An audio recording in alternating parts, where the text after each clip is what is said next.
The farmers making the most money in America don't grow wheat, they don't grow corn. They don't compete in the commodity markets where margins have shrunk so far that even the big operators survive on federal subsidies, not on the real value of what they produce. They grow plants most farmers have never even considered. Plants that sell for $20, $40, $80 a pound. Plants that industrial food can't standardize, that chain supermarkets don't know how to store, and that fine dining chefs and the supplement industry chase with an urgency bordering on desperation. Today on Soilspire, we're looking at 12 of them. Some carry centuries of history behind their value. Others sit at the center of markets growing faster than supply can keep up with. And one of them was actively suppressed by the British Empire because it threatened the most lucrative monopoly it ever had. Stick around for the last one, because the story of how an entire nation was steered into forgetting its own native caffeine plant is one of the most calculated acts of market destruction ever documented.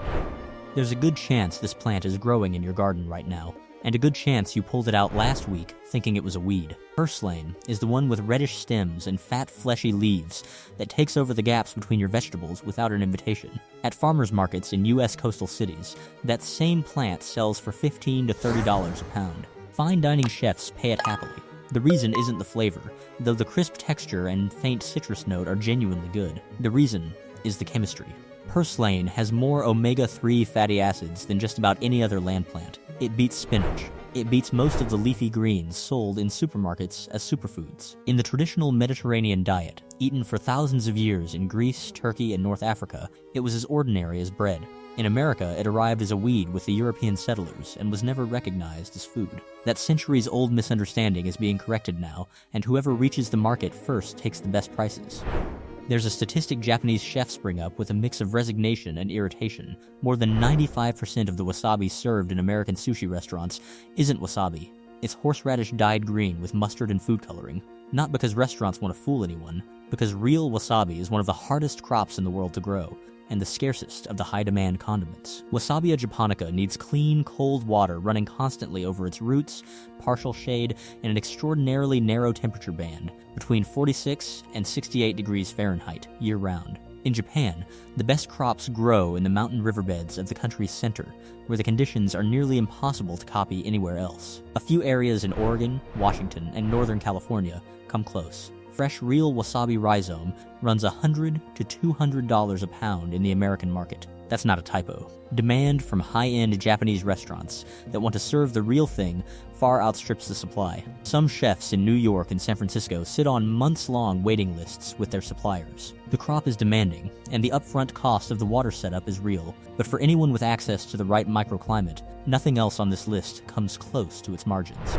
Look for the most consistently growing part of the American economy over the last 2 decades, and it isn't tech, it isn't healthcare, it's the pet industry. Americans spent more than $150 billion on their animals in 2023, and inside that spending is a subcategory that looks trivial until you see the numbers: premium cat products. Nepeticateria, catnip, contains a molecule called nepetolactone that triggers a euphoric response in about 70% of domestic cats. Here's what's actually happening. The nepetolactone binds to feline scent receptors and switches on the same system pheromones use. The cat isn't drugged. It's reacting to a chemical signal its nervous system reads as the presence of something extraordinarily desirable. What makes catnip profitable isn't the effect itself. It's the gap in quality. The cheap catnip stuffed into supermarket toys has lost most of its nepetolactone to time and bad storage. Fresh catnip, recently dried, organic, packaged properly, produces a completely different reaction, and cat owners who've seen that difference pay $30 to $60 a pound without blinking. The plant is a perennial that spreads aggressively. Growing it isn't the problem. The problem is that nobody takes it seriously enough as a crop. In 1696, the Benedictine Abbey of Saint-Germain-de-Prés in Paris started selling a medicinal liqueur the monks called eau de melisse de carme. It was a distillation of lemon balm with other herbs, prescribed for anxiety, digestive cramps, and insomnia. It sold for more than 300 years straight. It still does. Melissa officinalis is one of the easiest herbs to grow in any American garden. Once it's established, it spreads effortlessly, can be cut several times a season, and handles everything from southern summers to northern temperate winters. And the wellness industry's demand for high-quality dried leaf hasn't stopped climbing in the last decade. Lemon balm supplements for stress and sleep are one of the fastest-growing segments of the U.S. herbal market. Craft tea companies want it for relaxation blends. Aromatherapy brands pay for the essential oil. The price, $20 to $40 a pound dried, comes down to a simple equation. The stress industry is worth hundreds of billions, and lemon balm is one of its most in-demand and least domestically grown ingredients. In India, there's a plant growing at the entrance of nearly every Hindu home, not as decoration, as an act of devotion. Oshimum tenuiflorum, tulsi, is considered sacred in the Vedic tradition. It's linked to Vishnu, the preserver god of the universe. Touching it, tending it, breathing in its scent counts as an act of purification. People have been doing this for at least 3,000 years. What spiritual traditions noticed by observation over millennia, modern science has been confirming with sharper tools. Tulsi is an adaptogen, a plant that helps the body regulate its stress response. Clinical studies have documented effects on cortisol, blood pressure, and immune function. And that scientific backing took a niche item from Ayurvedic shops and pushed it into the American mass-market wellness scene. The fastest-growing tea brands in the US, over the last decade, put Tulsi in their best-selling blends. Supplement companies folded into stress formulas sold at Whole Foods and on Amazon. The price, $20 to $5 a pound dried, reflects demand that domestic supply hasn't kept up with. The plant grows like any basil in an American summer, with the bonus that it handles heat and drought better than its Italian cousin. In 1999, a U.S. National Institutes of Health lab published a nutritional analysis of Moringa oleifera that did something rare in botany. It genuinely surprised the researchers. The dried leaves held protein levels comparable to eggs, more calcium than milk, several times the vitamin C of an orange, more iron than spinach, all in a single plant. In the regions where it grows natively, from northern India to East Africa and the Caribbean, moringa is nothing new. They call it the tree of life. Communities without regular access to animal protein relied on its leaves. The oil from its seeds was used in cosmetics as far back as ancient Egypt. The young pods are a staple vegetable in South Asian cooking. In America, that history reached the supplement industry before it reached farmers. Today, imported moringa powder sits on the shelf of nearly every natural health store in the country. Energy bars, smoothies, capsules, the market is built. What's missing is domestic production at scale. Moringa grows well in South Florida, Texas, California, and Hawaii, and at $20 to $40 a pound dried, the math gets very interesting for anyone in the right climate.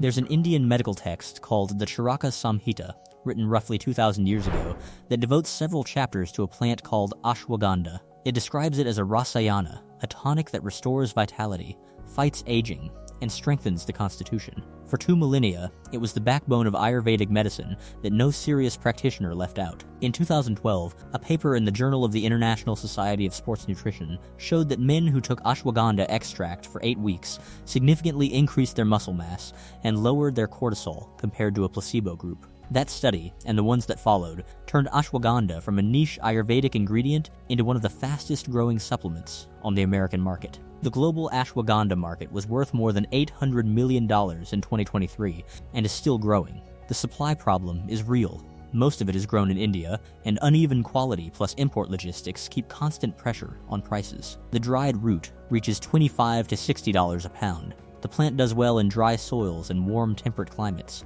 ideal for the arid belt of the western US, and almost nobody grows it domestically.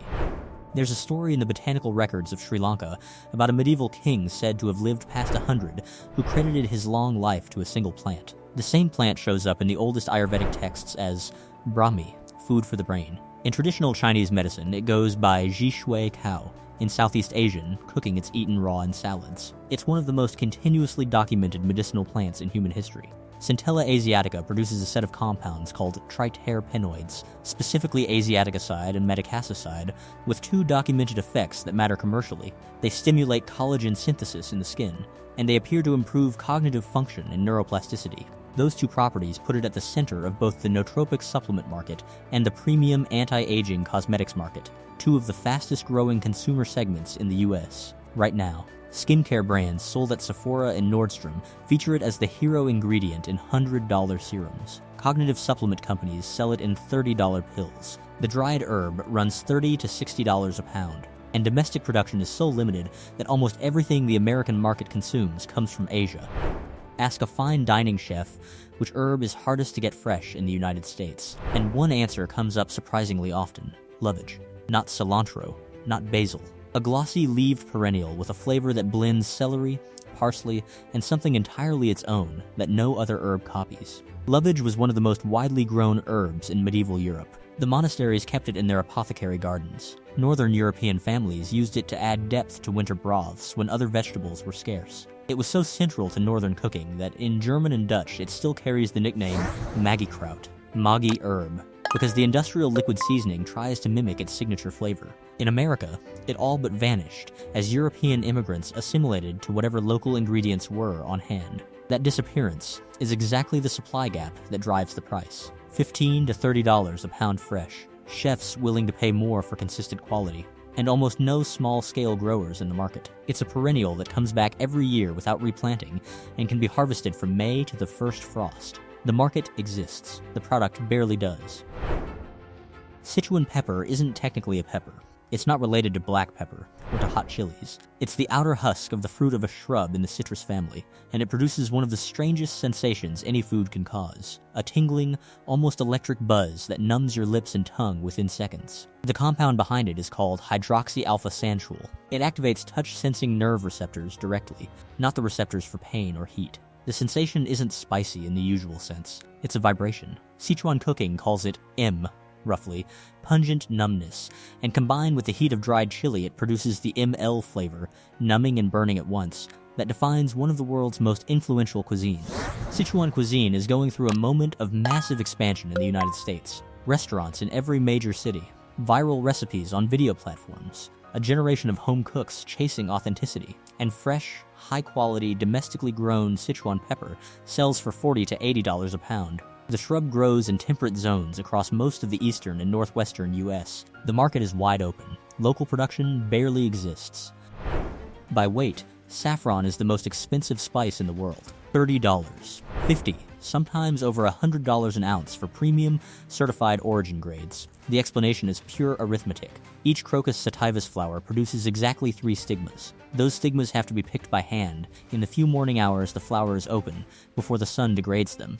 Producing 1 pound of saffron takes somewhere between 70,000 and 200,000 flowers, picked one by one. The history of saffron is the history of Mediterranean trade. The Phoenicians carried it by sea, from the Levant to Greece. The Persians carpeted their kings' chambers with saffron flowers. The Romans used it as perfume, as dye, as medicine. In 10th century Spain, under Arab rule, cultivation took hold in the La Mancha region with an intensity that still endures. La Mancha saffron is still considered the highest quality in the world. What few people realize is that Crocus sativus grows perfectly in the dry American West, in climates with hot summers and cold winters. Pennsylvania, Michigan, parts of California, and the Pacific Northwest all have suitable conditions. Small operations of 1 or 2 acres of intensive production, harvested with the dedication the plant demands, can bring in income a conventional 100-acre farm would struggle to match.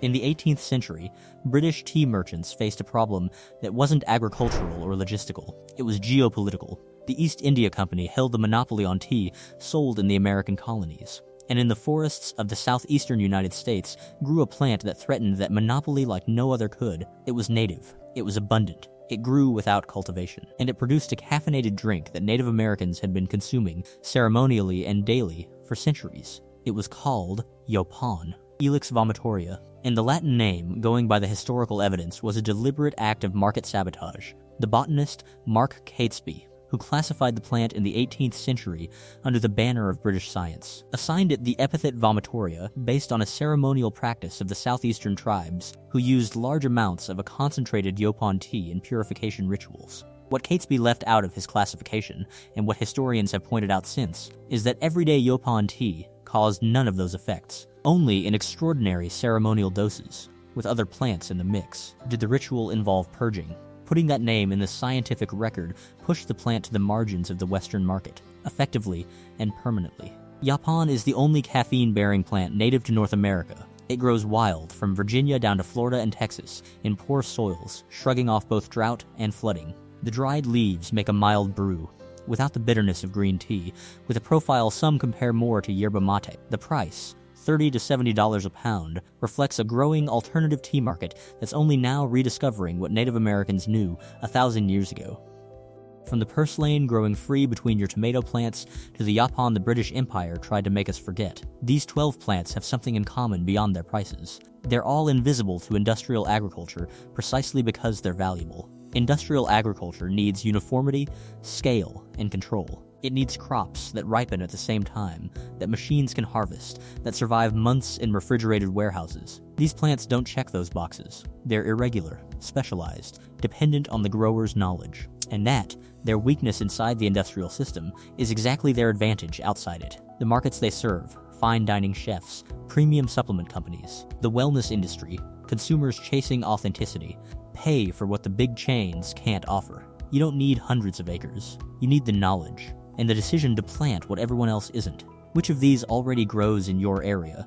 Or could you start growing? Tell us in the comments, especially if you've already got experience with one of them. And if this opened your eyes to what the specialty market can do for a small grower, subscribe to Soilspire so you don't miss what's next. This is Soilspire. See you in the next one.